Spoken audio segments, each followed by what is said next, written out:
सूज गया, हाथ सूज गए, पैर सूज गए, और तब भी रो रहे हैं, दर्द से नहीं कि मैं उनको देखे बिना रह नहीं पा रहा। और वो अपने पिता को समझा रहे हैं, इसमें मेरा कोई वश नहीं है पिताजी, पता नहीं क्यों मेरे नेत्रों को वो सुहा गए। मौलवी बुलाए, झाड़ फूंक करने वाले बुलाए, तंत्र मंत्र करने वाले बुलाए कि हमारे बेटे पर कोई ऊपर का साया है, ये उनके देवता को देखता है। इतने सारे तावीज पहना दिए, गले में हाथों में गंडे पहना दिए, पैरों को सांकर से बांध करके घर में रखा कि वहां चला ना जाए।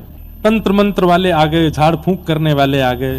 अब तो स्थिति ये हो गई, बिना नाम जाने, बिना कोई यज्ञ तप जप जाने, कुछ नहीं पता है प्राप्ति के लिए करना क्या पड़ता, कुछ भी नहीं आता है, लेकिन बैठे बैठे बस हंस रहे हैं। पूछते हैं तंत्र मंत्र करने वाले, कौन है तेरे सिर के ऊपर, कौन है?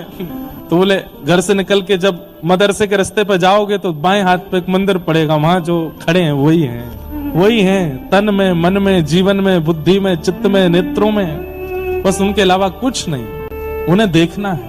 अब तो वो प्रार्थना करने लगे ठाकुर जी से कि नाथ अब मैं नहीं रह पाऊंगा, अब मेरी स्थिति कुछ ऐसी हो गई है कि मैं कुछ जानता भी नहीं आपके बारे में, मुझे आपका नाम भी स्पष्ट नहीं पता, बस देखने की इच्छा है मेरी, अब कृपा कर। और बस एक दिन मौका पा करके पहुंच गए मंदिर के बाहर, प्रतीक्षा कर रहे हैं कि मंदिर खुले, दर्शन हो।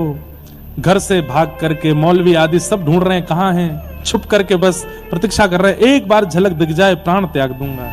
आज जैसे ही ठाकुर जी का दर्शन करने के लिए पहुंचे, कपाट खुलते ही सामने जब श्याम सुंदर को देखा, दर्शन करके नतमस्तक हुए, नतमस्तक होकर के जैसे ही पुनः उठ करके देखा तो ठाकुर जी सचल होकर के प्रकट हो गए, और प्रकट होकर के दादर को अपने हृदय से लगा करके अपने में ही विलीन, उसको अपने संग ही ले गए ठाकुर जी, नहीं मिले फिर ठाकुर जी में ही विलीन हो।